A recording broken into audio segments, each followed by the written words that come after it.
Bismillahirrahmanirrahim. Ada mar? Qala al-musannif rahimahullahu taala wa nafa'ana Allahu bihi wa bi ulumihi. Walau nawa iqamata arba'ati ayyamin bi maudi'in inqata'a safaruhu bi usulihi. Walau nawa, dan kalau berniat seseorang iqamata arba'ati ayyamin, tinggal 4 hari bi maudi'in, di tempat tujuan, inqata'a safaruhu, maka selesai perjalanannya, biusulihi, dengan sampainya ke tempat tujuan. Seperti yang kemarin kita jelaskan, kita dari Tangerang mau ke Surabaya, niatnya tinggal sekitar 1 minggu, kan lebih dari 4 hari ya.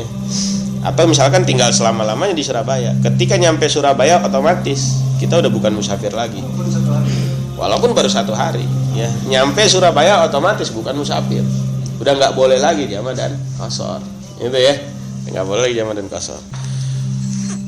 Wala yuhsabu minha yauma dukhulihi wa khurujihi, dan tidak dihitung minha, dari 4 hari tersebut, yauma dukhulihi wa khurujihi, hari 2 hari keluarnya dan 2 hari masuknya dan keluarnya. Nah, dihitung ya. Jadi kan ini maksud dengan 4 hari itu 4 hari tinggal di sono. Pertama masuk nggak dihitung. Jadi hitungnya hari besoknya. Hari keluar juga enggak. Misalkan ya 6 hari kalau kita menghitung 4 hari ya, menghitung 4 hari gitu. Jadi hitungannya 4 hari kalau dihitung dengan hari masuk dan hari keluar. Ya 4 hari bersih lah gitu ya.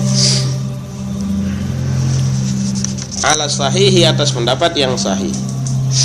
Walau aqama bi baladin, dan kalau tinggal seseorang bi baladin, di sebuah negara, di sebuah kota, biniyati ayyarhala, dengan niat ya akan pergi, idza hasalat hajatun, ketika hasil hajatun, kebutuhannya, ya tawaqqa'uha, yang akan terjadi kulla waktin, di setiap waktu, qasara, maka mengqasar ia thamaniyata asyara yauman, selama 18 hari. Sekarang kalau saya melakukan perjalanan jauh, Surabaya misalkan, punya satu kebutuhan, punya satu keperluan, cuma nggak tahu kapan baliknya ya. Saya baru balik kalau urusan saya udah selesai. Nah, di situ ketika nyampe tempat tujuan, saya masih boleh mengqashar dan menjamak. Selama berapa hari? Selama 18 hari ya. Udah 18 hari urusan saya belum selesai, udah saya nggak boleh lagi mengqashar. Paham ya? Kalau tadi orang yang datang ke sebuah tempat ya, yang jaraknya mencapai jarak boleh mengqashar sholat, maka kalau dia berniat tinggal 4 hari minimal di tempat tujuan, ketika nyampe tempat tujuan otomatis ya dia tidak boleh mengqashar sholat ya, karena dia udah bukan musafir lagi ya, atau lebih dari 4 hari ya, gugur udah kalau udah nyampe tempat tujuannya. Kalau dia nggak tahu ya kapan selesai, dia nggak tahu ya kapan dia mau keluar dari tempat tujuan, dia melakukan musafir karena urusannya belum selesai misalnya, pokoknya dia akan selesai, akan keluar dari tempat itu, akan pulang dari tempat itu kalau udah selesai urusannya, maka dia boleh mengqashar sampai berapa hari? Sampai 18 hari, seperti yang dilakukan oleh Nabi ketika beliau berhaji ke Mekah ya.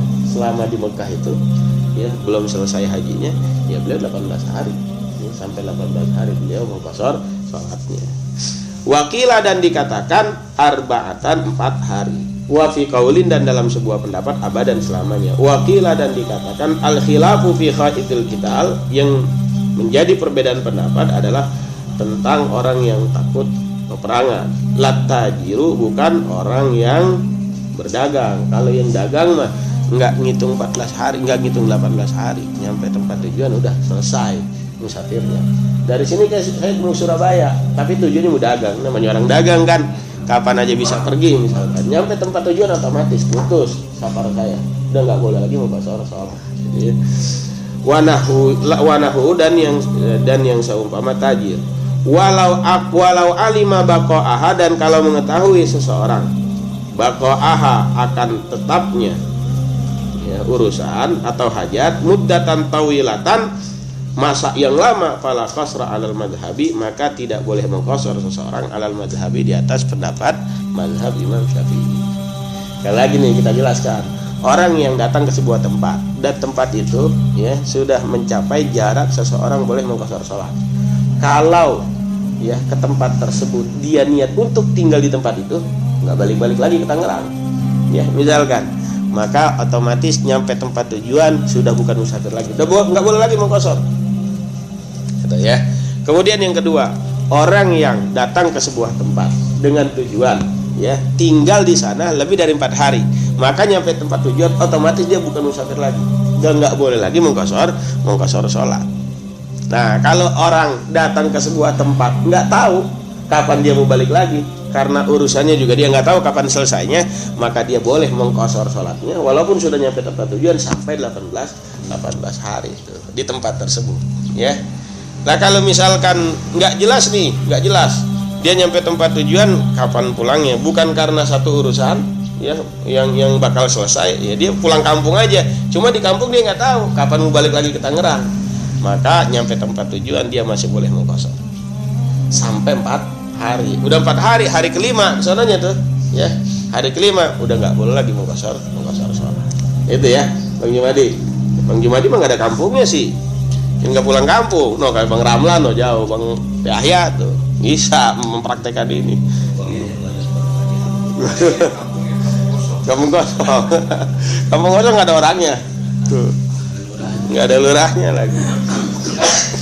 Faslun pasal tawilus safari thamaniyatun wa arba'una milan hashimiyatan.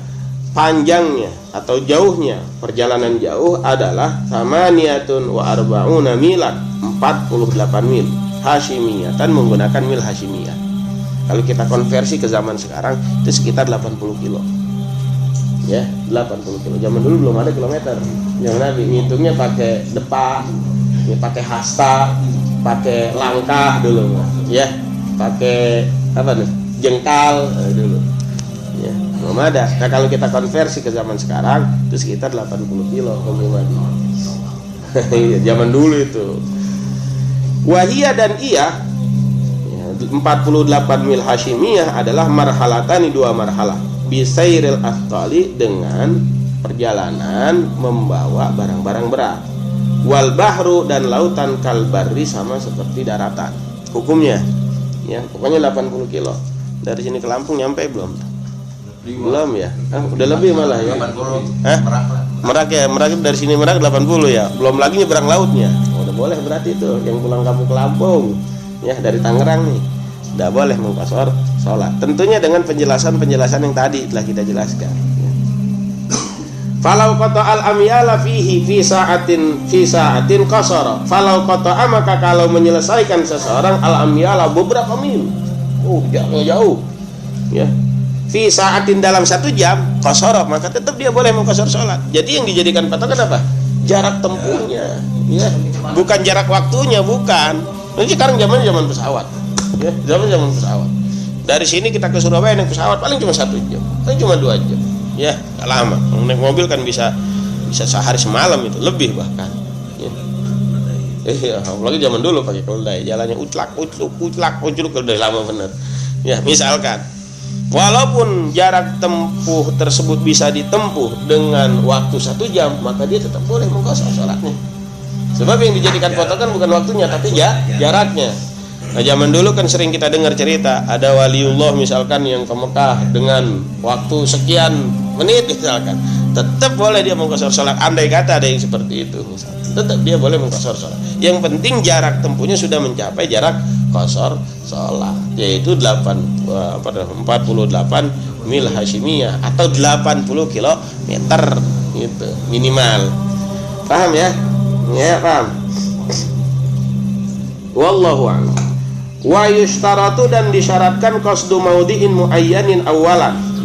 Wa yushtaratu, dan disyaratkan qasdu maudhi'in, menuju maudhi'in, tempat muayyanin yang tertentu, awalan, pada awalnya. Fala qasra lil haimi, maka tidak ada qasar lil haimi bagi orang yang bingung. Wa in tala taradduduhu, walaupun lama taradduduhu, bingungnya kesana kemarinya. Pergi musafir, nggak tahu mau pergi kemana, tujuannya kemana nggak tahu. Wah, pokoknya bener-bener pengembara lah gitu. Orang jelas nggak tahu mau kemana perginya, nggak boleh dia qashar, walaupun jaraknya beribu-ribu mil misalkan. Jadi harus ada tujuan, ya, untuk boleh mengqashar sholat. Ya, teman saya jalan dari Pandeglang ke Cirebon, nggak tahu, sebenarnya dia nggak tahu, bukan mau ke Cirebon, Pokoknya dia jalan aja dari Pandeglang. Nyampe nya di mana bro? Kebetulan nyampe Cirebon tuh. Pengen tahu di jalan habisnya di mana? Nggak bisa habis kata dia. Ya nggak bisa habis. Jalan kaki bukan naik mobil, bukan naik motor, jalan kaki. Nah yang kayak begitu tuh modelnya nggak boleh mengqasar salat. Harus jelas tujuannya kemana. Saya mau ke Surabaya tuh. Surabaya sudah mencapai jarak seseorang boleh mengqasar salat, maka boleh dia mengqasar salat. Ada tentukan dulu tempatnya. Kalau yang bingung, yang nggak tahu kemana tujuan dia, jalan sejalan-jalannya aja. Walaupun jarak perjalanannya beribu-ribu mil, nggak boleh dia mengqasar salat, nggak boleh ya. Wala talibi gharimin wa abikin, dan tidak pula boleh ya mengqasar salat talibin bagi orang yang talibi gharimin, bagi orang yang mencari orang yang punya utang. Bocah giliran ditagih pergi nggak tahu perginya kemana. Ada yang bilangin katanya ke sono udah ke sono, tapi dia nggak tahu apakah dia ke sono atau enggak boleh juga mengqasar salat. Tapi kalau jelas memang alamatnya di situ dia. Ya boleh kita mengqasar salat kalau memang benar jelas. Ini kan bingung, kita nggak tahu dia perginya kemana. Cuma katanya desas-desus dia ke sono. Itu juga nggak pasti. Kita susul ke sono. Nah, belum boleh dia mengqasar salat. Atau ngejar orang yang kabur. Orang kabur kan kita nggak tahu dia ke mana kaburnya. Pokoknya cari aja sama kita. Kebetulan udah jarak beribu-ribu nih, belum boleh kita mengqasar salat. Nah, nggak ada tujuan jelas. Ya, nggak ada tujuan yang jelas itu. Ya, jadi untuk mengqasar salat syaratnya tujuan yang kita tuju harus jelas. Kita mau kemana? Ya, kita mau kemana? Kemudian wa abikin, dan orang yang kabur yarji'u yang kembali, mata kapan kembalinya, wajadahu yang ia dapatkan. Wala yu'lamu, dan tidak diketahui maudhi'uhu tempatnya. Walau kana, dan kalau ada limaksadihi untuk tempat tujuannya, tariqani, ada dua jalan. Tawilun, yang pertama panjang jauh sehingga dia boleh mengqasar salat, wa qasirun, dan yang kedua pendek, dia nggak boleh mengqasar salat kalau lewat jalan yang pendek. Fasalakat tawila, maka dia tempuh jalan yang panjang. Ya, misalkan ada dua jalan nih, dari sini mau kemana misalkan, nah, satu tempat lah misalkan di sebuah kota. Kalau lewat sini, sebelah sini nih, ya Jakarta misalkan, sebenarnya pendek, nggak boleh dia mengqasar salat. Ada lewat tempat lain, ya, yang lebih jauh. Dimana kalau dia tempuh jalan yang lain, dia boleh mengqasar salat. Misalkan, ya.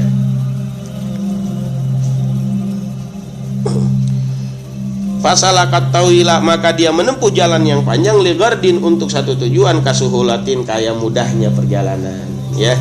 Au amnin, atau karena amannya perjalanan, qasara, maka dia boleh mengqasar salat. Mau ke sebuah tempat Bang Jumadi, kalau lewat Jakarta sebetulnya lebih dekat, nggak nyampe jarak qasar, cuma jalanannya macet. Atau misalkan jalannya susah, macet misalkan.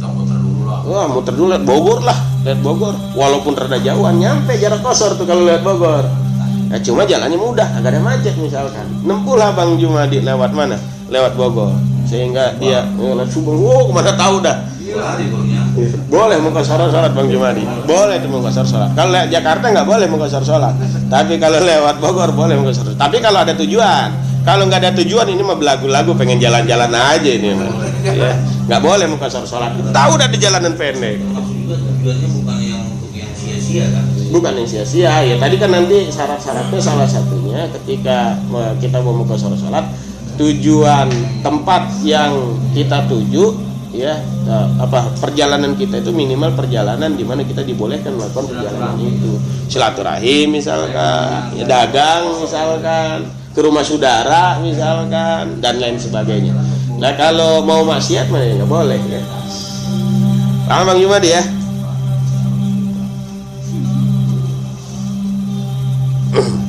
Wa illa fala, dan kalau tidak ada tujuan, ada dua jalan nih ke sebuah tempat lewat Jakarta lebih dekat, ya macet juga enggak misalkan, aman jalanan karena rame.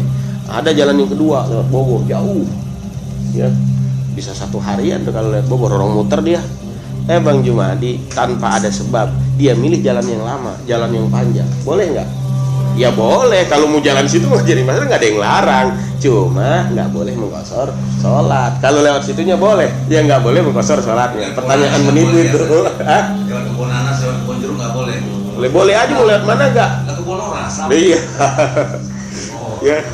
Paham ya? Nah, ini ya. Jadi boleh aja kita lewat jalan yang lama, yang panjang, yang dimana sebetulnya kita boleh mengqashar sholat. Tapi karena ada jalan yang pendek yang bisa sampai ke situ, maka nggak boleh kita mengqashar sholat kalau pilih jalan yang panjang. Padahal jalan yang pendek jalanannya aman, perjalanannya aman, nggak boleh. Gugur tuh, bolehnya mengqashar menjadi gugur. Nggak dapat. Ada unsur akal-akalan, pengen nyari mengqashar sholat gitu. Ya mendingan sholat 4 rakaat daripada jalan seharian mah. Kalau di sini habis banyak, sayang. Ya. Walau tabi al abdu, dan kalau mengikuti seorang budak, awil zaujatu atau istri, awil jundiyu atau tentara, malika amrihi akan yang mengurus urusannya.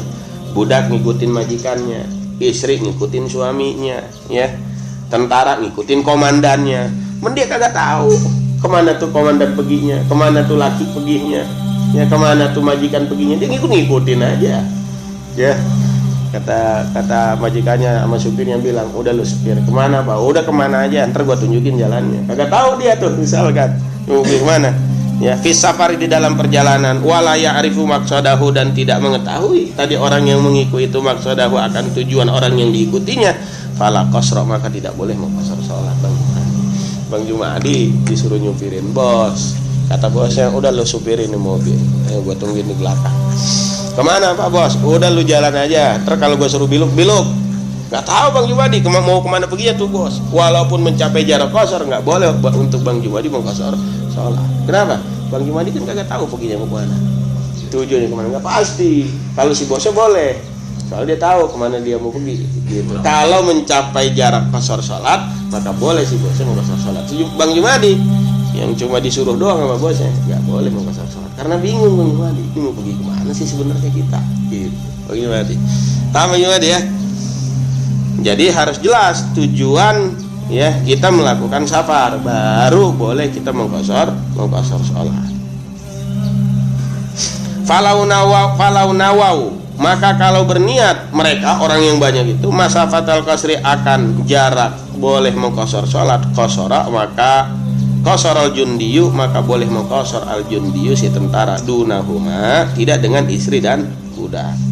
Waman qasada safaran tawilan, dan barang siapa yang bermaksud untuk melakukan perjalanan tawilan yang panjang, tujuannya udah benar Surabaya jauh, fasaro, maka dia berjalan, tsumma nawa rujuan, kemudian berniat seseorang rujuan akan kembali ke kampungnya sebelum nyampe jarak qashar sholat, ingqata'a, maka putus, ya, qasharnya.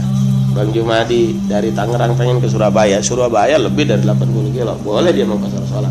Itu di Jakarta Bang Jumadi udah boleh mengqashar sholat sebetulnya kalau tujuannya Surabaya. Enggak, pas nyampe Jakarta balik lagi, ada yang ketinggalan, balik lagi ke Tangerang. Ketika balik ke Tangerang itu udah putus qasharnya, udah putus safarnya, udah nggak melakukan perjalanan jauh lagi. Bang Jumadi udah nggak boleh mengqashar dan menjamak sholat. Kalau balik lagi, iya, kalau balik lagi berarti perjalanan baru lagi. Kalau tujuan Surabaya boleh dia mengqashar sholat. Kalau yang udah sholat qasharnya gimana yang awal? Ya kalau yang tadi mah kan karena belum mau kembali nggak jadi masalah. Ini pas dia mau kembalinya ke Tangerang, ya. Atau misalkan dari Jakarta lah, dari Tangerang mau ke Surabaya, ya, nyampe Jakarta, ada yang kelupaan, balik lagi dia ke Tangerang. Ketika balik itu dia udah bukan musafir lagi, udah nggak boleh lagi mau qashar sholat. Ya, tapi dia udah sholat. Nah kebetulan udah mau qashar sholat karena tadi nggak ada niat untuk kembali, itu mah nggak jadi masalah yang tadi mah. Balik lagi ke sana nggak apa-apa, dia mau qashar sholat. Nah ketika dia baliknya itu dari Jakarta mau ke Tangerang, nggak boleh mau qashar sholat. Amalnya dia. Fa in sara fasafarun jadidun. Fa in sara, maka kalau ia melanjutkan perjalanan, ulang perjalanan, fasafarun jadidun, maka itu adalah perjalanan yang baru. Udah boleh lagi tuh mau qashar sholat kalau syarat-syaratnya terpenuhi, ya. Wala yutarakhasu, dan tidak diberikan rukhsah, tidak diberikan keringanan. Al-asi, siapa orang yang bermaksiat, bisa farihi dengan perjalanannya. Ka'a bikin seperti budak yang kabur, wanasyizatin, dan istri yang nusyuz, istri yang nakal, kagak mau ngikutin, nah, apa kata suami, izin sama lakinya, bang saya ziarah ya, ngikut sama Ustaz Ono ya ziarah. Janganlah, di rumah bocah kagak ada yang ngurusin. Maksa dia pergi aja tuh, ya ziarah, padahal perjalanan jauh. tetap nggak boleh mengqasar sholat tuh bocah. Ya, nggak boleh mengqasar sholat. Kenapa? Dia maksiat. Kenapa maksiatnya? Nggak taat sama suami. Ya, nggak taat sama suami. Kalau suami ngizinin, oke, gitu aja. Suaminya nggak ngizinin, masalahnya. Tapi kalau sebaliknya gimana? Apanya? Nggak apa-apa ya? Suami mau nggak wajib izin sama si istri. Enggak. Kasih tahu doang. Ngasih tahu doang. Mah, saya pengen ke sono, misalkan gitu. Udah, diizinin nggak diizinin, pergi aja suami mah. Kawin lagi. Nggak butuh izin istri. Ya, paham ya. Jadi kalau ada orang melakukan perjalanan dan dalam perjalanannya itu ada kemaksiatan atau tujuan dari perjalanan adalah kemaksiatan, perbuatan dosa, maka dia tidak boleh melakukan rukhsah yang diberikan oleh Allah Subhanahu wa taala. Nggak boleh menjamak dan mengqasar sholat. Dari sini ke Surabaya mau begal orang. Oh. Tapi sholat, itu mau begal beriman ini. Begal. Hatinya baik bener nih begal tapi masih sholat aja, nggak boleh mengqasar sholat Bang Jumadi ya. Termasuk nggak boleh dia membatalkan puasa, dia tetap wajib puasa kalau perjalanan itu terjadi di bulan Ramadan. Menjudi Surabaya nggak boleh dia mengqasar sholat gitu ya. Kenapa? Tujuan perjalanannya adalah maksiat. Maka orang yang tujuan perjalanannya maksiat, semua rukhsah keringanan yang Allah berikan dalam perjalanan itu gugur dan tidak boleh dilakukan, hilang, nggak boleh diambil. Enteng langgar sih ya, langgar. Falau ansya'a, maka kalau memulai baru ya, mubahan akan perjalanan yang boleh, summa ja'alahu maksiatan, kemudian dia menjadikannya sebagai perjalanan maksiat, fala tarakhusah, maka tidak ada rukhsah juga ya. Awalnya benar dari sini ke Surabaya mau ke rumah saudara, di pertengahan jalan pikirannya berubah, sekalian aja ya, apa gua ngerampok di sono ya. Gitu misalkan. Ada, berarti nggak boleh dia melakukan keringanan dalam safar, termasuk qasar sholat nggak boleh ya. Kondangan boleh, kondangan. Fil asal dalam pendapat yang paling sahih, kondangan mah boleh. Kondangan Surabaya sampai ada. Kondangan itu bukan maksiat. Kondangan nggak boleh Ki. Kondangan nggak boleh, nggak boleh. Kalau dia sampai sono ada dangdut mau nyawer. Nah itu ya, tujuannya udah menyawer ya dari awal.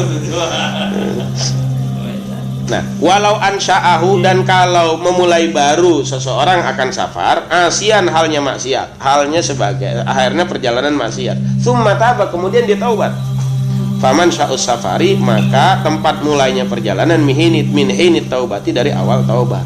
Awalnya dari sini mau ngerampok ke Surabaya, rencana, berarti maksiat tuh. Dalam perjalanan dia nggak boleh rusak. Di tengah perjalanan nyampe Bandung, taubat dia, sadar lah, ngapain gua ngerampok, lah mendingan gua ke pesantren aja di sana lah. Di Surabaya katanya banyak pesantren, gua pengen ke pesantren lah, gua mau tobat. Maka mulai safarnya dihitung ketika dia tobat. Setelah dari Bandung tuh dia tobat ke Surabaya, dia boleh mengqasar sholat Bang Jumadi. Di Surabaya baru tobat boleh. Belum, nggak boleh. kan udah nggak nyampe qasar ya, nggak nyampe jarak qasar ya. Walau iktada bimutimmin lahzatan lazimahul itmamu wallahu a'lam bissawab.